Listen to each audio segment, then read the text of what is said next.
सोचो, जिस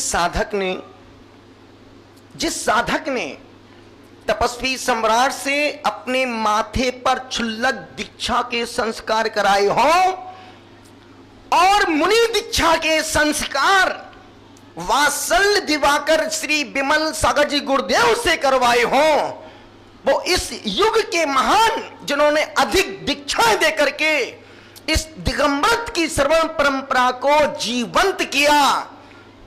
1 मिनट में उनकी श्वास रुकी और शरीर वहीं का वहीं पड़ा रह गया। पर सांस रुकने के पहले उनको संकेत मिल गया था। और इस सदी के एक ऐसे समाधिस्थ आचार्य हो गए, गणाचार्य श्री विराग सागर जी महाराज, जिन्होंने आने वाले संतों को, आचार्यों को एक बहुत बड़ा लेसन दे दिया। बिना बोले मत जाना, बिना लिखे मत जाना। लिख के भी जाते हैं तो लोग विश्वास नहीं करते।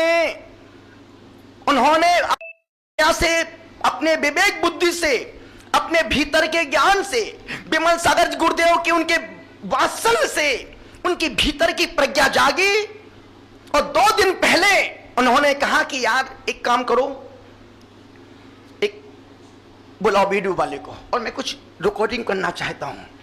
और उन्होंने परसों अपनी बात, शरीर है, कभी भी कुछ हो सकता है। और ध्यान रखना, कोई भी व्यक्ति हो, हर व्यक्ति को 24 घंटे पहले मृत्यु का एहसास हो जाता है। कोई भी जानवर, कोई भी पता चल जाता कि अब मैं मरने वाला हूं। वो तो इंसान थे, उनको एहसास हो गया कि यार हो ना हो, कभी भी श्वास अंतिम श्वास बन सकती है। इस सदी में इतनी विवेक बुद्धि से, इतनी समझ के साथ, इतनी होशियारी के साथ कि मेरे जाने के बाद कहीं कोई संघ में, हमारे पट परंपराओं में कहीं कोई वाद विवाद ना हो। संघ में वाद विवाद नहीं होता है, भक्त बीच में आग लगा देते हैं तो संतों में फाड़ हो जाता। अरे गुरुदेव, अरे गुरुदेव। और यही कारण कि अनेक अनेक पट्टाचार्यों में 2-2 पट्टाचार्य इस देश में हैं। गुरु के जाने के बाद दोनों दावा, मैं पट्टाचार। अरे भाई, जिसने गुरु को चुना है, पर गुरु चुन के गया ही नहीं ना। गुरु ना बोल के गया, ना लिख के गया। पर विराग सागर जी ने इस युग में आने वाले संतों को, आचार्यों को, संपूर्ण संघों को एक बहुत बड़ा लेसन देके गए हैं। बिना बोल के जाओगे, संघ में फूट पड़ जाएगी, संघ में फूट पड़ेगी, समाज में फूट पड़ेगी, भक्त बट जाएंगे, समाज टूट जाएगी। उन्होंने अपनी प्रज्ञा बुद्धि से सारी बातें रिकॉर्डिंग कर दी कि देखो, शरीर का भरोसा नहीं है, शरीर का भरोसा नहीं है। शरीर अस्वस्थ हो रहा है पर मन मेरा स्वस्थ है। शरीर लाचार है पर चेतना। हमने अपने दीक्षा काल में 350 पौने 400 दीक्षा दी, हजारों श्रावक श्राविकाओं को व्रत प्रतिमा देकर के उनको धर्म के मार्ग पर लगाया। और मैंने अपने जीते जी मूलाचार में जो 5 आचार लिखे हैं, और इस परंपरा में, आर्ष परंपरा में आज की इस तारीख में, आज की सदी में पूरे देश में 3 परंपराओं का निर्वहन हो रहा है। अंकलिकर आचार्य आदि सागर जी महाराज साहब का, चारित्र चक्रवर्ती श्री शांति सागर जी महाराज का, और आचार्य शांति सागर जी महाराज छाड़ी वाले। इन 3 परंपरा का ही निर्वहन इस देश में हो रहा है। और उनके शिष्य अपने अपने गुरु की परंपरा का निर्वहन कर रहे हैं। करना भी चाहिए। विराग सागर जी महाराज के सिर के ऊपर तपस्वी सम्राट का हाथ था और विमल सागर जी महाराज सामने उनको पंच परमेष्टि भगवान की दीक्षा दे करके उस अरविंद को विराग सागर बना दिया। और समय समय धीरे धीरे बढ़ते बढ़ते बढ़ते बढ़ते बढ़ते बढ़ते उन्होंने विवेक बुद्धि से काम किया, 9 आचार बना दी। अभी जब उन्होंने विरागगिरी पर, अभी विरागगिरी पथरिया में जब एक उन्होंने यति सम्मेलन के प्रतिष्ठा महोत्सव किया, जो महावीर कीर्ति गुरुदेव ने 5 पद प्रदान किए थे, जो मूलाचार में अभी हम लोगों ने पढ़े हैं और अभी हमने डायरी में लिखा है उसको, उन्होंने 5 पद दिए थे। उन्हीं पदों का पुनः उन्होंने जागरण कर दिया। पथरिया पंचकर्म महोत्सव में उन्होंने शिष्य को उपाध्याय बना दिए, प्रवर्तक का पद दे दिया, निर्यापक का पद दे दिया, आचार्य तो संघ में थे ही 9 आचार्य बना दिए। जो परंपरा चल रही थी उस परंपरा को उन्होंने जीवंत कर दिया। सोचो, दूरदृष्टि एक संत की हो सकती है, भोगी की नहीं, योगी की दृष्टि दूरदृष्टि हो सकती है। और सोचो, वहां से प्रतिष्ठा करने के बाद चतुर्मास के लिए कहां जा रहे थे? औरंगाबाद। और कुछ दूर रह गए थे जालना में। 2 दिन पहले कुछ थोड़ा सा स्वस्थ शरीर है, कभी भी अस्वस्थ हो सकता है, कभी भी कुछ भी हो सकता है। कुछ अस्वस्थता लगी, उन्होंने अपनी मन की बात कही ब्रह्मचारी से कि भाई एक काम करो, सुधा सागर जी को फोन लगवाओ। और मैं उनसे कुछ अपने शिष्य से उनने फोन नहीं लगवाया, अपने से लगवाते मोह जाग सकता था, सिर्फ गुरु को नहीं, शिष्य के मन में ममत्व बुद्धि, मोह की बुद्धि जाग सकती थी। नहीं, फोन लगवाया किसको? सुधा सागर। और वो भी महाराज साहब बिहार कर रहे थे। ठीक है, मैं 2 बार 3 बार, जब तीसरी बार ब्रह्मचारी ने कहा महाराज साहब वहां से फोन आ रहा है, कुछ बात करना चाहे क्या आचार्य महाराज, और कुछ ऐसा ऐसा स्वास्थ्य हो गया है। कमरे में पहुंचे, फोन लगवाया, स्पीकर ऑन था, वो सहज अपनी बात बोल रहे थे, विराग सागर भी अपनी बात बोल, दोनों की बातें हुई। महाराज साहब उन्होंने शांत, चिंता मत करो महाराज साहब, अब सुबह तक ठीक हो जाओगे।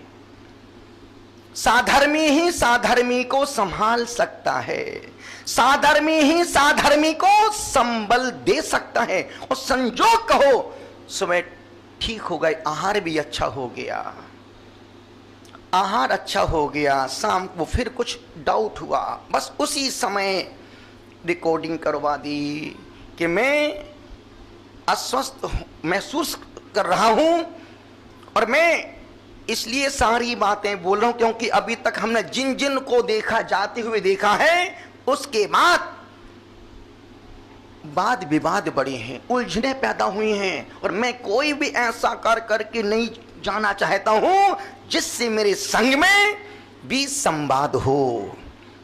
और मैं अपने संग के योग से, मेरे सारे शिष्य समर्पित हैं, सारे शिष्य समझदार हैं, सारे शिष्य मेरे आज्ञानुवर्ती हैं, एक भी शिष्य मेरी मर्यादा के बाहर नहीं है।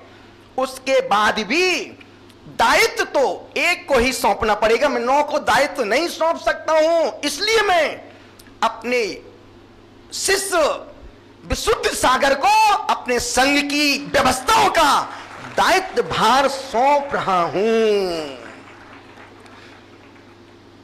और जिस प्रकार से मैं विमल सागर की परंपरा का उन्होंने सारी बातें उस रिकॉर्डिंग में बोल दी।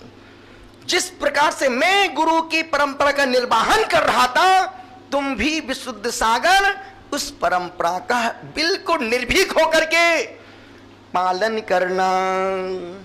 तो तुम इस योग परंपरा को संभालना और मैं जो तुम कहोगे सारे शिष्य उस आज्ञा को सिरोधार करेंगे। संपूर्ण दायित्व, पूरा भार शिष्यों को उन्होंने रिकॉर्डिंग में बोल दिया। अब कोई शिष्य एक मुख से आवा क्यों? सब गुरु के प्रति समर्पित हैं। नहीं तो नाना जीवा नाना कम्मा, अनेक मुख, अनेक बातें, अनेक तरह के विषमवाद उत्पन्न हो जाते। तो विराग सागर जी ने आने वाले समय के लिए संपूर्ण संघों को, आचार्यों को एक चेतावनी दे दी कि लिख के मत जाना, बिना बोले मत जाना, यदि जाना ही है रिकॉर्डिंग करवा देना और जाने के बाद जिनवाड़ी पार्स में लगवा देना। पूरा देश सुनेगा कि गुरु ने क्या कहा है और किसको क्या निर्देश दिए हैं। तो इस युग का सबसे बड़ा विवेक बुद्धि का काम किया तो आचार्य विराग सागर जी महाराज ने कि संपूर्ण दायित्व पद दे करके, अब सोचो ना कितनी बड़ी बात है। जिस साधक को भीतर का बोध हो गया था, दिग्वंदना की, कायोत्सर्ग किया, सबसे और उस रिकॉर्डिंग में भी मैं सब शिष्यों से क्षमा मांगता हूं यदि मैंने किसी शिष्य को अपने आचार पद पर बैठने के बाद द्वेष से, क्लेश से, दबाव पद के अहंकार से किसी को डांटा हो, फटकारा हो, तो सब शिष्य मुझे माफ करना। मेरे शरीर का वक्त का भरोसा अन्यथा कौन मांगता है, कौन किसके हाथ जोड़ता है? जब भीतर का उद्धार का वक्त आता है तभी व्यक्ति हाथ जोड़ के क्षमा मांग करके अपनी अनंत की यात्रा पर निकलता है। निवेदन कर रहा हूं, पद त्याग उत्तराधिकारी शेष संघ को निर्देशित करना बहुत बड़ी बात है। कुशल गणनायक होने की घोषणा कर दी। अपनी साधना यात्रा में सूक्ष्म अवलोकन के बाद अपने भीतर की यात्रा को निर्भर कर दिया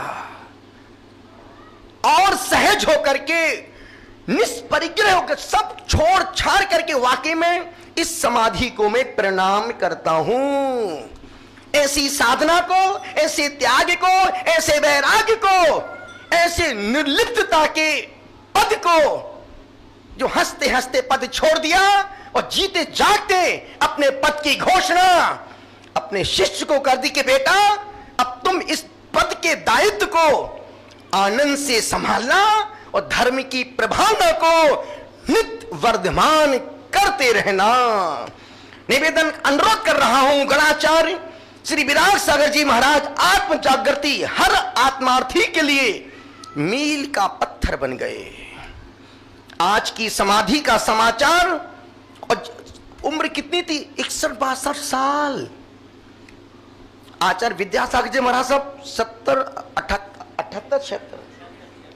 76 वर्ष की उम्र में, और उनकी जो निर्लिप्तता थी आचार्य संत, इस 2024 ने हमारे इस जैन धर्म के दो बड़े बड़े दिग्गज आचार्यों को काल के गाल में समेट दिया।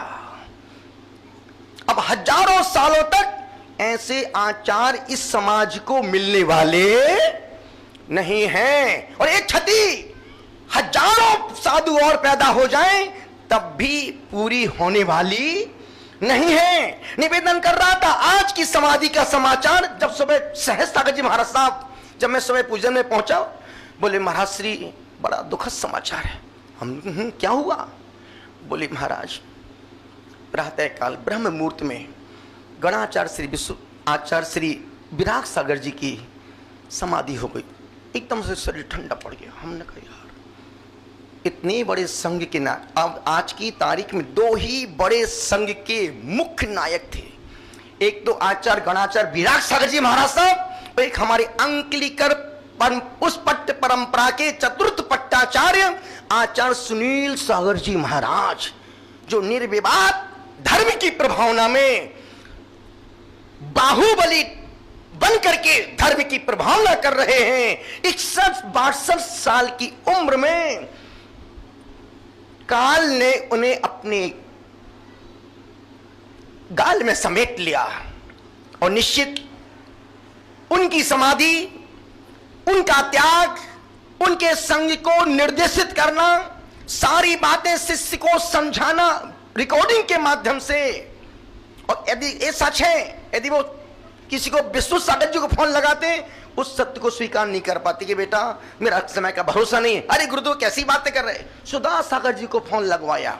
आपको याद हो एक रिकॉर्डिंग हमने भी दी थी किशनगढ़ में 2013-14 में, जब कभी मेरी समाधि का वक्त आएगा, जब कभी मेरी समाधि का वक्त हो तो, और 3 साधु के यदि जो 3 में से जो पास होंगे उनके पास ही सबसे पहले मुझे लेके जाना। मैंने ये नहीं कहा पुष्पदन सागर के पास लेके जाना, हमने ये नहीं कहा कि पुलक सागर के पास लेके जाना, हमने ये नहीं कहा प्रज्ञा सागर के पास। क्यों?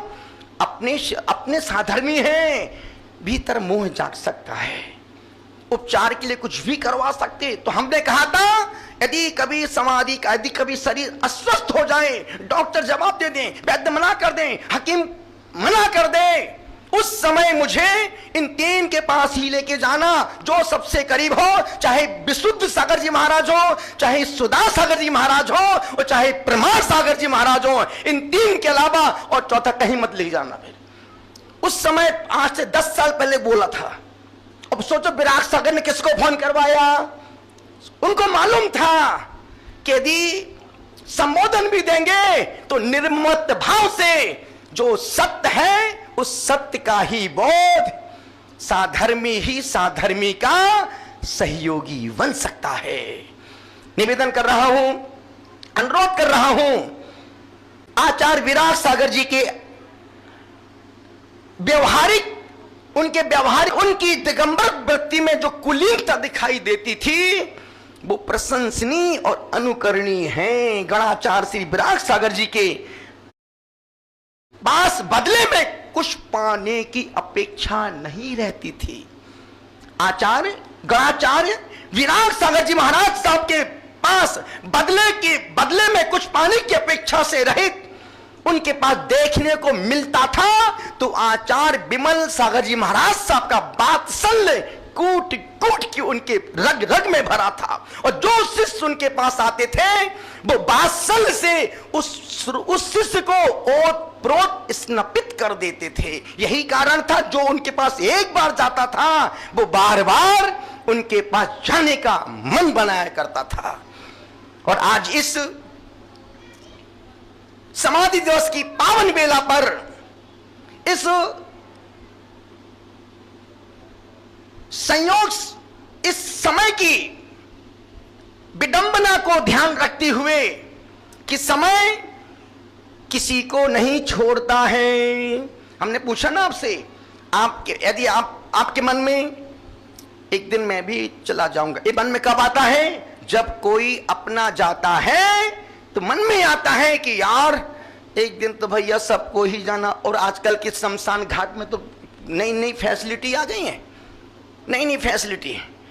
वहाँ मुर्दा रखा है, यहाँ चाय बिस्कुट नाश्ता चल रही है। आप कभी बंबई में जाओ, मोक्ष धाम, मुक्ति धाम, आजकल लोग वहां घूमने जा रहे हैं। अन्यथा देश में एक ही स्थान था जहां लोग एक ही बार जाना पसंद करते थे, या तो किसी को लेके जाते थे या फिर मरने के बाद जाते थे। पर आजकल तो मुक्ति धाम भी बहुत अच्छे प्लेस बन गए हैं। घूमने जाओ, बैठने जाओ, देख के आओ कौन जल रहा है, कौन मर रहा है, और चाय नाश्ता वहां चल रहा है, और बंदा वो बिस्किट नाश्ता पोहा खा रहा है। अच्छा हुआ एक पाप गया। आचार्य कहते नहीं, ये शमशानी तात्कालिक वैराग्य है। निवेदन आपसे कर रहा हूं, अनुरोध आपसे कर रहा हूं, गुजारिश आपसे कर रहा हूं कि आज की समाधि का समाचार पूरे देश के भक्त के दिल में भक्ति उनका सोचो ना, एक गुरु जाता है पूरा शिष्य समुदाय आंसुओं से भर जाता है। और शिष्यों के मुख में एक, जब मैं मैनपुरी में था 94 का जाने का समय, 95 का आने का समय, उस समय हमारे युवा विद्वान डॉक्टर सुशील कुमार जी मंच पर खड़े थे। और यही सुबह मेरे गुरुदेव के आचार्य भक्ति चल रही थी। ठीक 5:30 बजे आचार्य श्री के पास आते, गुरुदेव खुद रोती, गुरुदेव मैं कैसे कहूँ आपसे? अरे हुआ क्या हुआ? गुरुदेव अभी समाचार आए, विमल सागर जी गुरुदेव की समाधि हो गई। इतना इनके मुख से कहना था, गुरुदेव मेरी छाती ठोक ठोके रुके, अब क्या होगा। सब साधु सब गुरुदेव के पास बैठे थे। गुरुदेव आप इतने ज्ञानी हैं, फिर आप रो क्यों रहे हैं? आप तो बहुत भेद विज्ञानी, आप तो दुनिया को ज्ञान देते हैं। गुरु चला गया तो आप रो, क्योंकि हम लोगों का उनसे उतना अटैचमेंट नहीं था, तो लगा गुरुदेव को क्या पागलपन कर रहे हैं, बड़े भेद विज्ञान की बातें करते हैं। शरीर अलग, आत्मा अलग है, सबको एक दिन मरना है। जब गुरु की समाधि होती तो आप खुद छाती पीट के रो रहे हो, गुरुदेव आप इतना क्यों रो रहे हो? तब गुरुदेव ने एक बहुत प्यारी बात कही थी। बोले बेटा मैं अपने गुरु के लिए नहीं रो रहा हूं, मैं इसलिए मेरी आंख से आंसू निकल रहे हैं कि अब मैं किसको पत्र लिखूंगा, किससे प्रायश्चित मांगूंगा कि